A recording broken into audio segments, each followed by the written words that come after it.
Hi, welcome to Foreigner in the Philippines. Well, I'm always guessing that someone will notice that I am using one of the microphones that have been recommended to us. This one was sent by our friend Stephen of Hong Kong. I'm not sure how it's working, but I have no doubt that people will leap forward to tell me. Now, one of the things that I wanted to talk about specifically just on this video, and I'm going to read from a letter, right? And it's about the principles, the principle that there are benefits to both sides for circumventing the rules on whether a foreigner can own land, right? Now, what does it say? What it is that some jealous person could make trouble for your friend and money for themselves. A significant portion of a fine is paid for the informant. I'm sure you can think if at least one angry man in and about you, well, no need to talk about that, who might try to make trouble for you. Unfortunately, those that are pointing out the technical illegality on the various forums are also incidentally encouraging those angry or desperate people to do something bad. This is my take on any expat, and I know several in my actual life at the moment, who are buying land by so-called circumventing the law. Now, when I used that expression, circumventing the law, actually that probably is an incorrect way to describe what happens when a man meets a woman that he trusts and has her buy the land. Now, the thing is that the way that I'm looking at it is that it would be an expat coming over here with the money to be able to start again, have a new life and build a house in the Philippines and enjoy, as I say, a new life. Now, I'm really talking about dedicated, committed, loyal relationships. I'm sure that there are a million people out there who are going to tell me all the horror stories, and we've all heard them, okay? So we're talking about good relationship, marriage, where in most cases a marriage where, like in my case, I choose to trust my partner. Now, why do I do that? Well, I didn't enter, whatever anybody may say, I didn't enter my relationship with my wife by just by having a quick think about it and they're saying, okay, let's do it. No, I didn't do that. I made a commitment to a woman that I love and who loves me. And let's take that as the basis. If you're a cynic and don't believe that that can happen, now's the time to move on to the next video about whatever you're interested in. But let's look at it that the two people are committed to each other and are not about to take advantage of each other in any way. That they are loyal, they are honest, they are true. That's the relationship that I believe that I have, and it has been proved to me over and over. Now, is it circumventing the law? Let's drop that expression out the window. A man and a woman are entitled to get together, commit to each other, get married and have a happy life. It's everybody's right to be able to do that.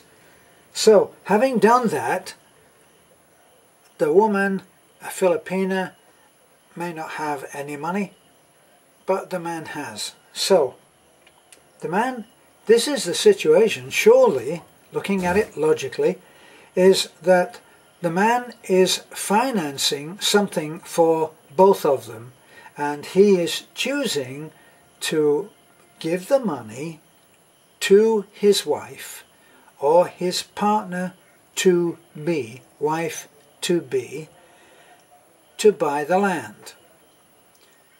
Now, that's completely legal. It's totally legal. How can it not be legal? I can go to the bank and get money to buy something that I want. A Filipina can go to anyone that she wants and borrow money to buy a piece of land. Well, if she turns to her husband, who's to say that that is not legal? I very much doubt that that is illegal. How can it? Somebody out there will probably tell me different. Now, the woman, having bought the land with the agreement of the spouse, now has to get, ideally, has to get a lawyer to come in, and I've been told by someone who has bought very recently that there's no such thing as power of attorney as such in the Philippines, but there is something that has another different name which amounts to much the same, and there is a form that you get, there is a declaration, there's something that you sign, and the bottom line is that the land cannot be sold from underneath the guy to all intents and purposes. So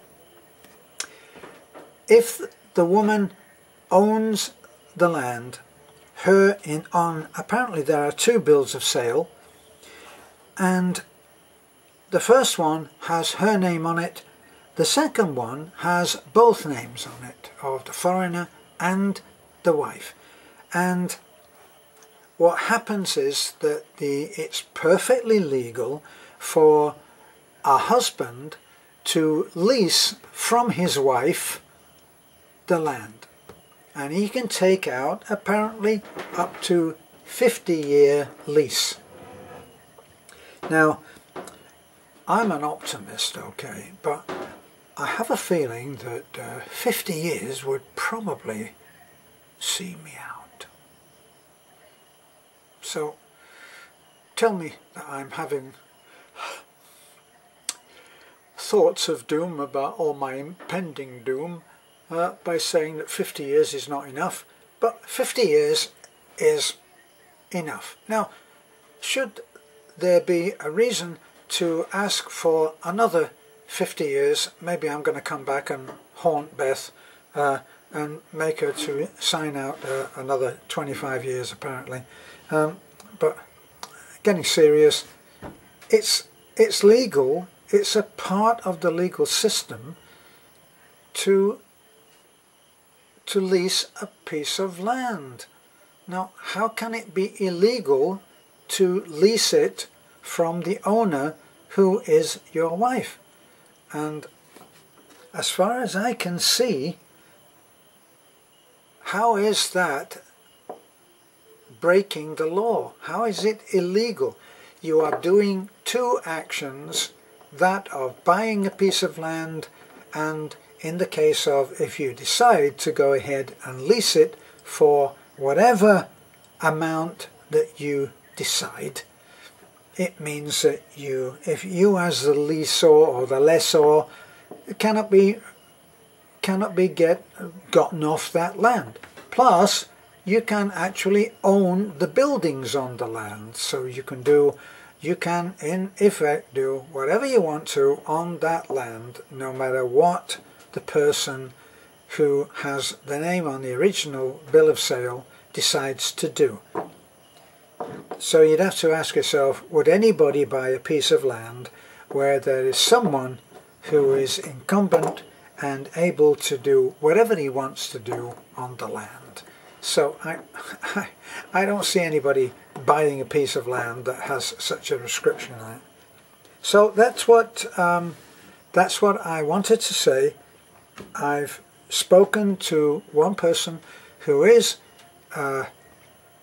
about to be married, and he is actually in the situation that we've just talked about.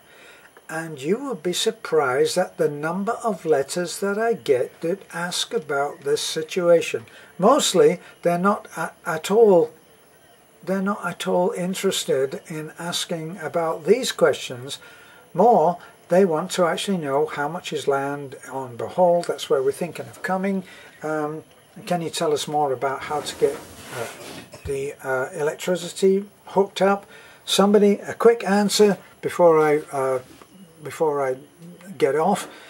A quick answer to someone who said about water.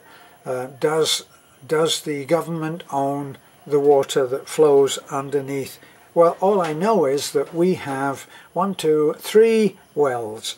We have 3 wells on the property, which has been owned by Nanai, my mother-in-law, and is Beth's, that's her inheritance.